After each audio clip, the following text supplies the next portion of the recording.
我第一次听到刘琳琳这个名字是在2个月前。李瑞东在晚餐桌上分享今天入职的新同事，他带着一丝丝兴奋。丁然，那个同事背的包和你的一样。他什么时候观察这么仔细了？我压下心头的异样，新同事叫什么名字啊？刘琳琳，刚毕业的小姑娘。傻乎乎的李瑞东没有意识到，他说这句话时嘴角噙着笑意。我抬头看他一眼，面色如常夹菜吃饭，只是心头那抹不舒服让我提不起精神。我想，婚姻大概就是这样吧，爱情被油盐酱醋消磨殆尽，余下左右摸右手的亲情。我与李瑞东是大学同学，大一军训时我中暑晕倒，在医务室里遇到因为踢球受伤瘸着腿的李瑞东。他总说对我是一见钟情，死缠烂打，我们也即将从校服到婚纱。李瑞东最近在准备求婚，他已经偷偷将预定的戒指拿回来了，还暗暗准备惊喜，其实他早已暴露。他似乎忘了，他银行卡绑定了我的手机，所以我可以收到他的每一笔消费。一切都顺其自然进行着，可那晚李瑞东提到刘琳琳时的笑意，总在我眼前出现，让我开始有些怀疑。但观察了一段时间，李瑞东似乎没什么变化，甚至还和我抱怨刘琳琳有些笨，影响项目进度。我再次注意到刘琳琳是在我生日那天。那天我发现李瑞东放在书房的戒指盒不在了，所以我精心打扮，等着生日聚餐时的求婚。和朋友们一起吃完饭，已经有些晚了，李瑞东中途接了一个电话后，就频频看手表。我以为他在看求婚时机，可他在我们提议去唱 K 时，和我说公司项目出了问题，要回公司一趟。那时我还认为他是在为求婚铺垫，直到我被朋友送回住处，李瑞东也只是发了个消息，让我先睡，不要等他。这一年他工作压力大，已经不止一次，在工作和我之间，他果断奔向工作，连回头看我一眼都没，甚至还会说我在为我们的未来努力，可他似乎忘了，我从来都不是在意物质的人。心里的失落感让我有些失眠，我想我应该体谅一下他们组的项目正在关键时期，可心里却有一个声音告诉我，我们的爱情在慢慢消散。李瑞东回来的时候，我正要入睡，他将手机放下，轻手轻脚去洗漱。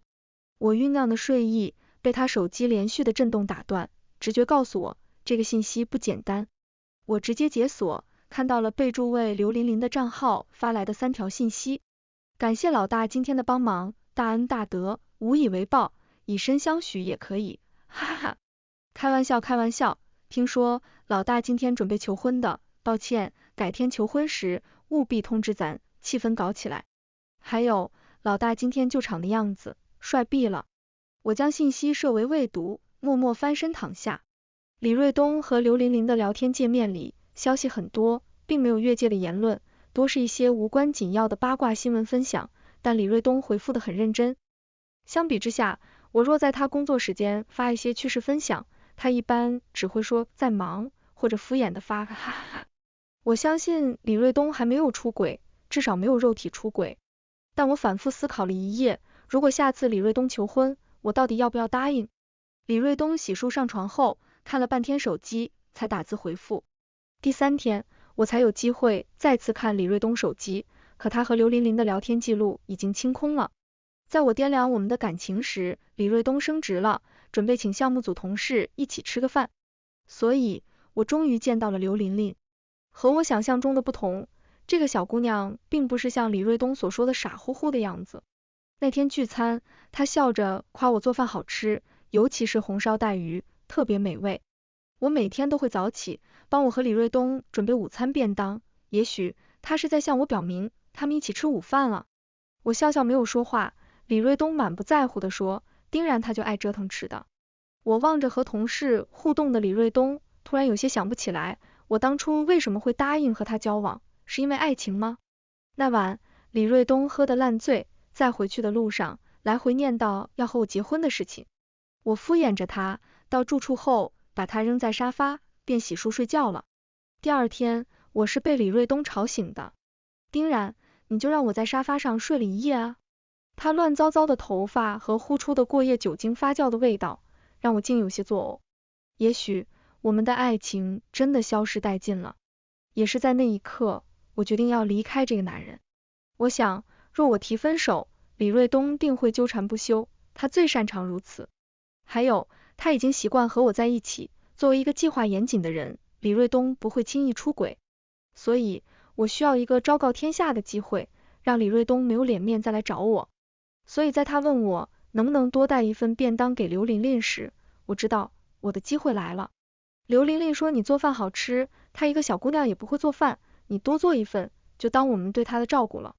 李瑞东的话多么像一个照顾晚辈的优秀长辈啊，可刘琳琳也就比我小2岁啊。但我同意了，还特意每周做一次带鱼。但在我看到洗干净的午餐盒时，我明白李瑞东出轨了。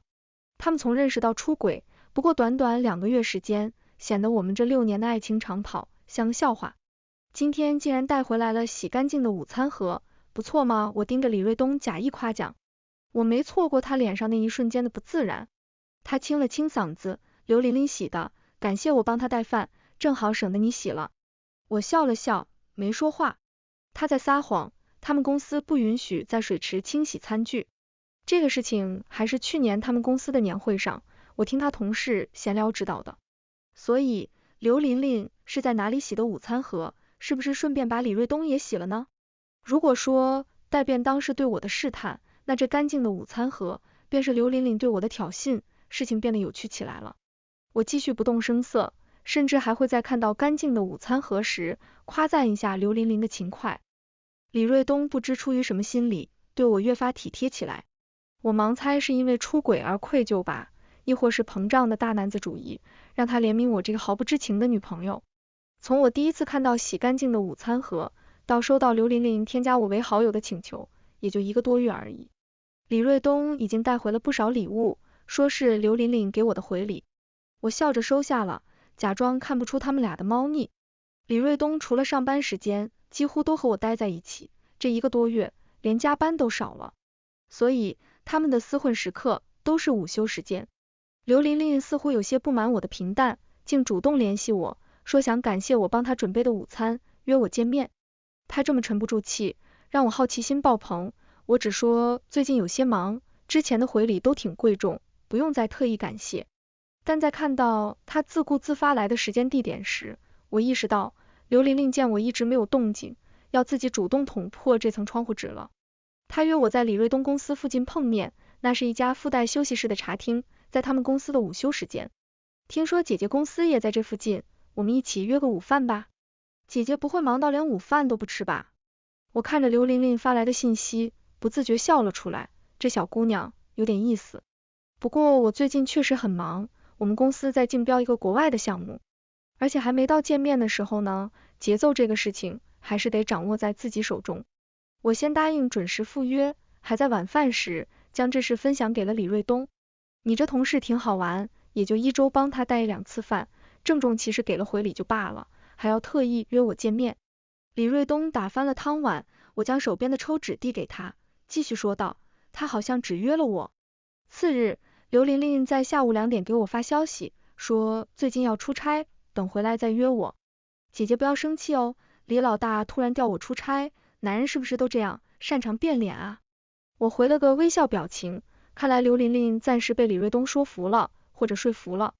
但信息里那股子想暗搓搓挑衅我的味道，让我不太开心，所以我截图发给李瑞东了。他那点小心机，一定会让做贼心虚的李瑞东心惊胆战。刘琳琳她可能不明白，李瑞东或许对她有几分喜爱，但绝不会让出轨这种原因成为我们分手的理由。因为他最好面子了，无论是给我戴绿帽子，亦或是被戴绿帽子，他都会瞒得死死的，绝不会让大家知道。所以刘琳琳这个行为，无异于在李瑞东的面子上跳舞。而我不过是好心转发个信息，我能有什么坏心眼呢？只是想让他们不开心罢了。李瑞东的回复很有意思，他说刘琳琳这个小姑娘因为工作和他起了冲突，所以在故意挑拨我们夫妻的关系。我假装相信了，其实我也不在意他们之间的感情。李瑞东若是好好和我说分手，我也不会拖着他不放，但李瑞东这样吃着碗里的瞧着锅里的，刘琳琳知3当3，还老想着挑衅我，这俩人让我那么不痛快，我为何要让他们痛痛快快呢？所以我偶尔会假装问问李瑞东，怎么衣服上有女人香水味，或者问他刘琳琳最近工作态度怎么样，让他心惊胆战一下，享受一波出轨怕被抓住的刺激。接下来的日子平淡而充实，我们公司终于拿下了国外的项目，而我作为项目组的一员，3个月后就要去国外了，短则3年，长则5年。所以我想加快点节奏，为我们6年的恋爱画一个完美的感叹号。赵成峰就是这个时候找到我的，带着一沓照片。他将照片摊开在我面前，李瑞东和刘琳琳相拥亲吻，甚至更亲密的模样，都被记录在照片上。我脸上的惊讶是真实的，因为我没想到李瑞东会这么不小心，也没想到赵成峰会来找我。大一时，我心血来潮加入一个乐器社，他是社长，但社团后来解散了，我和赵成峰也就没了联系。印象中，他在学校晚会上帅气打鼓的样子，引得台下一片尖叫声。所以他突然找来，还恰巧带着李瑞东出轨的证据，让我有一丝怪异感。你想报复他们吗？我可以帮你。赵成峰英俊的脸上有一丝不自然。不，我不相信瑞东会出轨，他那么爱我。我掩面而泣，扮演一个不敢面对事实的可怜女人。照片都在这里了，你怎么还这么傻呢？赵成峰叹了口气，随后说道，其实我一直都有关注你。这话让我停止了哭泣，抬头盯着他，适时的表示讶异，能让对方更有倾诉欲望。丁然，在你抱着吉他走进社团时，我就喜欢你了，但你那时有男朋友，所以我一直没有打扰你。赵成峰说着，似乎在回忆大学时的情景，突然笑了起来，硬朗的线条立刻柔和起来，右脸上的小酒窝让人忍不住想戳一下。虽然我小有几分姿色，但也从未想过人气超高的赵成峰会暗恋我，这是做梦也不敢有的剧情，好吧。那天赵成峰将照片交给我，又留了联系方式，就走了。他没解释为何会有这些照片，也没说如何帮我报复李瑞东他们。直觉告诉我，赵成峰出现的时机有些不对，但好奇心作祟，我还是加了他的微信好友。我问他是如何发现李瑞东出轨的，他说去那附近拜访客户，中午请客户吃饭，碰巧看到的。刚开始他以为我和李瑞东分手了，便想追我，结果发现李瑞东竟然脚踏2只船，便雇人蹲守拍照，想揭发李瑞东。丁然，如果你想报复李瑞东，我可以陪你一起。赵成峰发来的信息里又一次提到了报复。陪我反向出轨吗？抱歉，我不愿意。我明白他的意思，直接拒绝了。我希望赵成峰不要把李瑞东出轨的事情说出去，毕竟惊喜还是需要吃瓜群众的，若是大家提前知道，那还有什么惊喜可言？赵成峰答应了，也没有再提什么帮我报复的事情，反而对我发起了猛烈的追求。我和李瑞东的感情已经6年了，早已过了爱情初期的浓烈直白，除了特殊节日，李瑞东也没有太多情调。而赵成峰的出现，像一把明亮的火，照耀了我沉寂的心。被这么一个帅哥追求，是个女人都会有一些虚荣心，我也不例外。李瑞东发现我连续几天都带花回来，才察觉到不对。我没有瞒着他，告诉他是有一个人在追我。我的坦白反而让李瑞东放下心来，甚至还开起了玩笑。然然，你想要花，可以和我说，我买来送你，不要自己买花，感觉可怜兮兮的。你瞧，男人总是愿意相信自己想要相信的事情，即使我告诉他的就是真相，他反而自信的认为我口是心非。或许是李瑞东为了让我安心，亦或是他和刘琳琳的新鲜感在渐渐消失。前些天，刘琳琳竟真的被派去出差了。今天我看到刘琳琳的朋友圈，才知道她刚回来。想到早上李瑞东仔细打扮，说今天有客户，我合理猜测，他们今天中午要去茶厅吃饭，所以我约了赵成峰，在茶厅吃午饭，和他说清楚，现在的我不能接受他的追求。不得不说，赵成峰是个优质的男人，长相打扮、待人接物都很优秀，只是面对他时，我内心总有一种怪异感。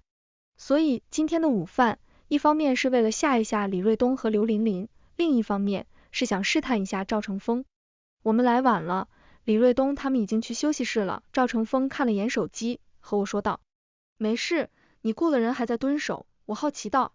赵成峰面色尴尬，点了点头，又解释道，你不想他蹲守，我就撤掉，都听你的。我没回复他这话，只招呼他吃菜，随后给李瑞东拨了一个电话，没有接通。我在吃饭间隙里拨了有10几通电话，都没人接听。看来李瑞东和刘琳琳这是小别胜新婚，来一场沉浸式洗刷刷啊！你别哭呀，他就是个人渣，不值得。赵成峰手忙脚乱的帮我擦眼泪。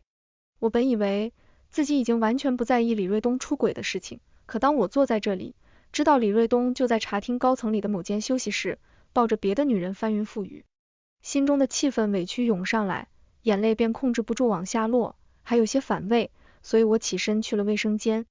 那天我没有见到李瑞东和刘琳琳。我从卫生间出来后，赵成峰说他们已经走了，这巧合实在太奇怪了。我简单吃了几口，便同赵成峰正式说清楚，希望他不要再追求我。你不会还想着原谅他吧？赵成峰情绪有些激动，站起来想拉我手。我侧身避过，没有亲眼看到，我还是不相信瑞东他会出轨。我起身离开，留下一个倔强的背影。赵成峰果然有问题，只是不知道他的目的是什么，劝我反向出轨，然后败坏我的名声。这个提议我已经拒绝了，他还在继续追我，他想让我和李瑞东分手，那么谁能得到好处呢？刘琳琳。当然，也有可能一切都是巧合，赵成峰是真的喜欢我，希望我分手，只是想和我在一起。但我不想去验证他的目的是什么，或者换一种思路。李瑞东和刘琳琳进去和离开都是赵成峰和我说的，那实际情况如何，他雇的人又在何处，都是他的一面之词。还有不到1个月我就要去国外了，所以我不打算再浪费时间去验证赵成峰是否真心了。我要给李瑞东准备好临别礼物。李瑞东最近情绪很高，因为他负责的项目提前达成 KPI， 周5要开庆功会。他暗示我打扮得漂亮些，我猜测他应该是下定决心要求婚了。但刘琳琳应该能成功阻止这件事吧，毕竟分手的感叹号，我想由自己画上，而不是提前拒绝李瑞东的求婚，让他有所察觉。周5庆功会上，李瑞东意气风发地说完场面话，而后和项目组员敬酒。他的同事们除了聊工作之外，都会有眼色地恭贺一番爱情事业双丰收的李瑞东。现场气氛正好，我见李瑞东站了起来，他好像在掏戒指了，我有些担心。刘琳琳还在吃菜，似乎没意识到李瑞东的行为。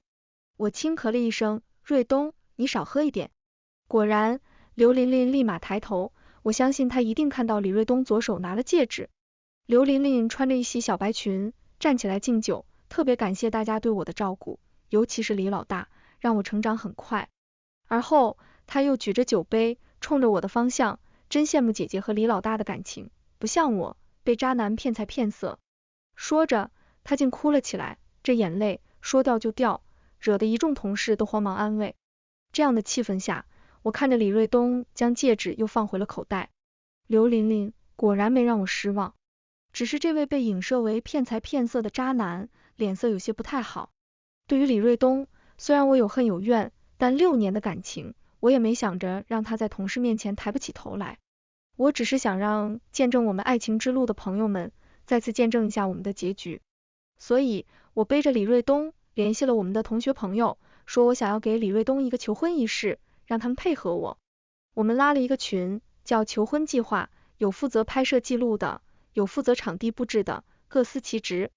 这个求婚计划的日期将由刘琳琳决定，因为李瑞东再次想求婚，那刘琳琳必然会着急。那么，将他们2人出轨的事实暴露给我，大概就是他最后的挣扎了吧。所以我给刘琳琳发了信息，琳琳，你们老大中午在公司吗？我想给他一个惊喜，嘻嘻。刘琳琳回得很快，她说最近项目收尾，李瑞东在甲方公司开会，而后他告诉我可以帮我通风报信，提前告诉我李瑞东的动向。我欣然答应。周5，刘琳琳告诉我，周6中午，李瑞东会去茶厅那边午休。晚上李瑞东说周6要加班，我告诉李瑞东，闺蜜约我爬山，让他好好工作。他可能最近春风得意，爱情事业双丰收，忘记了这个周6是我们恋爱6周年的纪念日。我在求婚计划群里说了时间和地点，是时候让大家看看我的绿帽子了，不就是悲情女主人设吗？我也可以。中午12:40，刘琳琳告诉我，李瑞东在513休息室，门卡在门口的垫子下面。不得不说，刘琳琳很会把握机会。我带着一群朋友一路上楼，对着拍摄的同学甜笑着说，好啦，我要打开门啦，第一次求婚，好紧张哦。随着滴的一声响，休息室里的动静也随之传出，女人的嘤咛和男人的喘息声交混在一起，将门口的我们定在原地。我白着脸，可能搞错了吧。屋里传来女人的惊呼声，瑞东，门好像开了。我被众人推着进屋，李瑞东慌忙将身体遮住，完全不顾同样在床上的刘琳琳。这样的男人，我真是瞎了眼了。我将手中的花束和头纱扔下，李瑞东，我们分手吧。我转身对朋友们道歉，抱歉，让大家看了一场笑话，非常感谢大家的帮助。我眼圈含泪，郑重的告别这场恋爱，没有歇斯底里，也没再看床上的男女一样，直接转身走了。朋友赶着来安慰我，李瑞东从头到尾灰败着脸，一言未发。在去茶厅前，我已经将东西收拾好，寄放在同事那里了。距离出国还有1周多时间，我准备回老家看看爸妈，也避开李瑞东。我不想听他剖析自己是如何鬼迷心窍的，也不想看他失态挽留，所以干干脆脆分手。做一个像死了一样的前任，是我对他最后的期待。可我刚出茶厅门，就看到倚车而立的赵成风。他大步走到我面前，微低着身子，帮我擦眼泪。现在相信了吧，不要为李瑞东流泪了，他不值得。你雇的人还没撤呢，我抬头问他。他怔愣了一下，而后笑了起来，今天就撤了。随后他打开车门，上车吧，我送你，顺便聊聊。我也想验证一下自己的猜测，便同他说道，送我到最近的地铁站就好，谢谢。丁然，其实我和刘琳琳认识。车子启动，赵成风也直白开口。我点头表示听到了，他侧头见我没什么反应，突然笑了起来，你果然猜到了，怪不得对我态度那么差。所以，刘琳琳给你多少钱？我问出了心中最大的疑问。接触下来，赵成风并不像缺钱的样子，为何会被刘琳琳买通呢？赵成风半晌才回我，不是钱的问题，我是因为喜欢你，才想接近你的。然后呢？我盯着他搭在方向盘上的手，继续问道。然后你就拒绝我了。他语气里的挫败明显，但却没透露他与刘琳琳的具体约定。这是去哪儿？在附近地铁站停车就好。我这才发现，车子已经远离市区方向了。赵成风微微一笑，先带你散散心，终于分手了，我不得好好表现一下。赵成风那天带着我在郊区兜了一下午的风，我倒真的觉得心里轻快了不少。第二天，我直接回了老家，不过，要是没有一出站，就看到李瑞东的话，我可能会更开心些。然，不过是一个晚上不见，李瑞东整个人似乎老了不少，胡子邋遢的模样完全没了之前的意气风发。我不理睬他，他便跟在我后面，做出一副可怜样。我还没和爸妈说分手的事情，他这样跟着，很容易让人误会。我在车站旁的快餐店停了下来，吃点东西聊聊吧。李瑞东听我说话，眼神立刻亮了起来。我避开他想要帮我拿行李的手，径直在点餐口要了2份炒饭。然，我真的是一时鬼迷心窍，那天我是准备和他断了关系的，我混蛋，我不求你原谅我，只希望你能给我一个补救的机会。李瑞东坐下后就开始自我剖析，听到他果然说自己是鬼迷心窍，我差点没憋住笑声。所以出轨也需要分手炮，我认真提出的疑问，让李瑞东瞬间白了脸色。李瑞东，我不会给你机会，你也不用上演什么追妻火葬场，在我这，你已经死了。我本以为那场求婚变捉奸的闹剧已经断了李瑞东的求和路，没想到他竟能追到这里，所以我索性直说了，我们的感情没有任何退路。炒饭端上来了，我站起来，李瑞东，希望我们再也不见。相处6年，他了解我的性格，没有再追上来。我在老家过了几天的快活日子，在出国前一天回到公司。中午的时候，刘琳琳约我见面，这让我有些惊讶。几日不见，她似乎过得不错，喝了口茶，刘琳琳开口说道，丁然，我离职了，下个月就离开这座城市了。我没接话，刘琳琳似乎也不在意，我想了很久，还是决定告诉你一声，我和赵成风认识。就这。或许是我的疑问太明显，刘琳琳又解释道，他是我老板。刘琳琳说，她和李瑞东第一次在茶厅约会离开时，遇到了赵成峰。赵成峰找她要联系方式，她有些受宠若惊，结果加上微信后，赵成峰就给她发了刚刚的亲密照片。她当时说，没有别的要求，只要我继续缠着李瑞东就好，还有就是时不时挑衅一下你。刘琳琳说完了，有些忐忑的看着我。所以他给你多少钱？我理了理思路，随口问道。50万，你们分手那天又赚了我20万。刘琳琳还是那副柔弱的模样，其实我是真的挺喜欢李瑞东的，可惜他只想跟我玩玩，一心计划着和你结婚。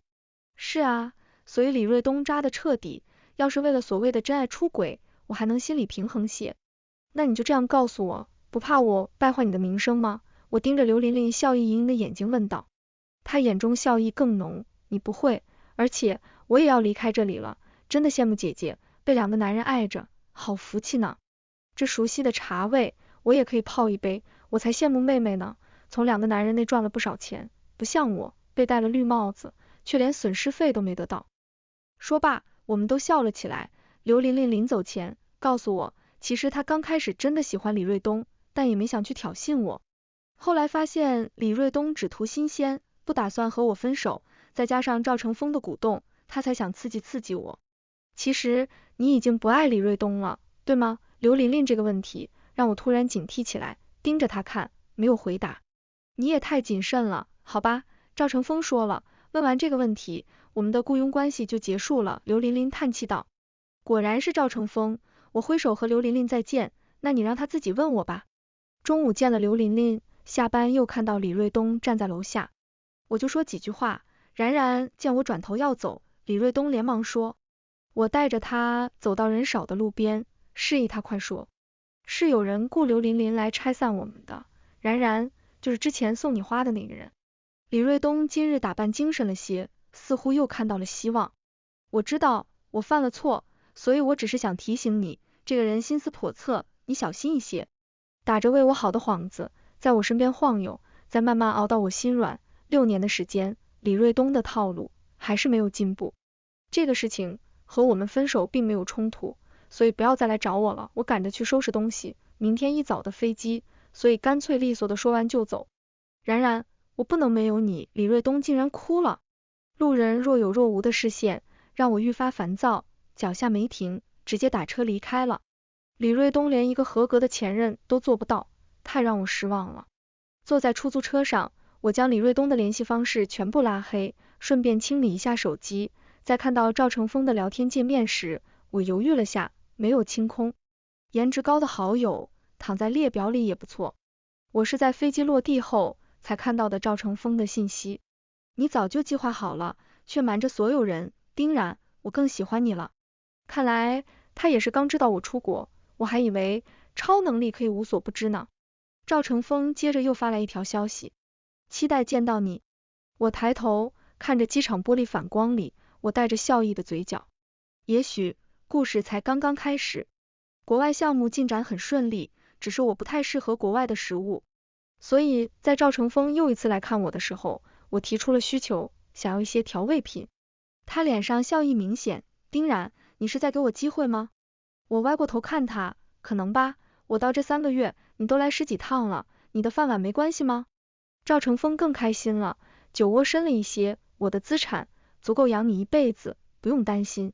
然然，这人顺杆爬的能力1等1的厉害。对了，李瑞东找到我，想要你在这里的地址。赵成峰将随手摘下的树叶扔向公园湖面，我盯着树叶泛起的涟漪，内心平静，知道了。你现在对他没感情了吧？赵成峰似乎很想知道这个答案，总要时不时问一次。对于这个问题，我一直没有正面回答过，一方面因为这是我和李瑞东的事情，另一方面是故意为之，不想给赵成峰明确的答案。这段时间相处，对于他每次到来的期待和见面后的喜悦，让我清楚知道自己在被他吸引。我不是摔倒后就不敢走路的性格，只是对于他所谓的一见钟情有所怀疑罢了。赵成峰，我一直没告诉你，我第一次见你时，怀里抱的是手风琴，我停住脚步，看着旁边奔跑玩耍的孩子。赵成风有一瞬间的怔愣，而后笑了起来。丁然，你在怀疑什么？我真的喜欢你，没有任何所图，也不对，我有所图，图你的后半生。这次我没忍住，伸手戳了戳他的酒窝，是吗？可我那天抱着的真的是手风琴，所以你是不是认错人了？赵成风径直握住我的手指，转过头去，却暴露了红透的耳垂。没有认错，你抱的吉他是从范悦城的乐器行买的，还是我给的建议？那天赵成风和我讲述了他眼中的我，一个机智果断的姑娘。在乐器行是我们第一次相见，只是那时候是我满眼都是吉他，根本没抬头看那个帮我挑选的店员。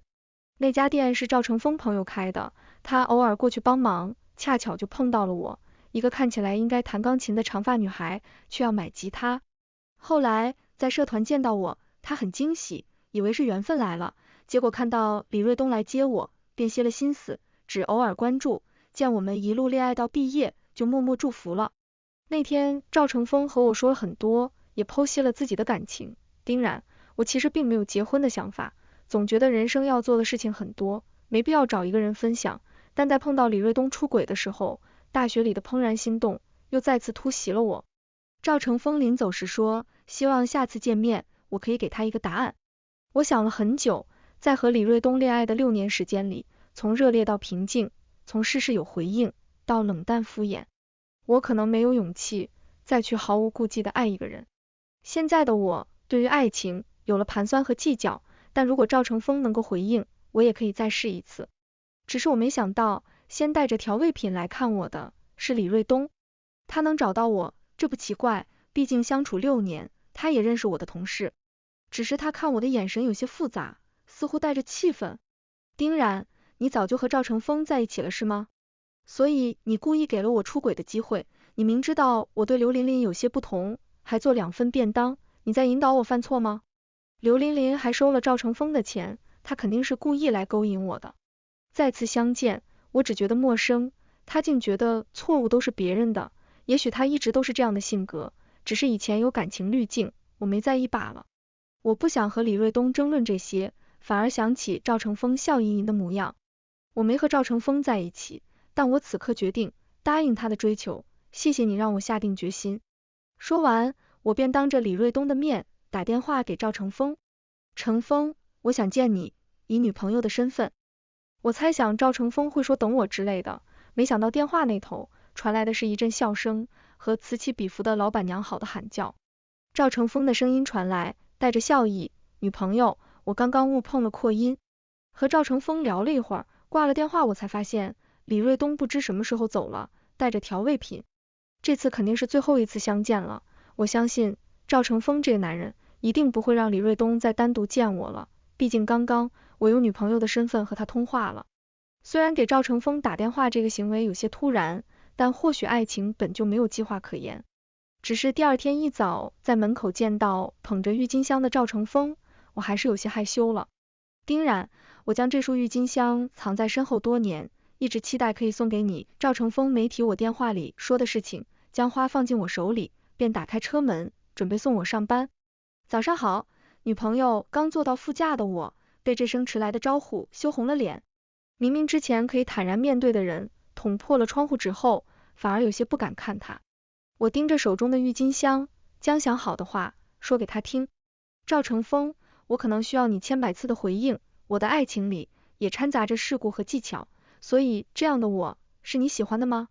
赵成风没有回答我，反而靠边停了车。丁然同学，你要试探我到什么时候？他解开安全带，俯身在我身侧，语气无奈。那你说，你的爱情保质期能有多久呢？3年、6年、10年？我拨弄着手中的画，继续问道。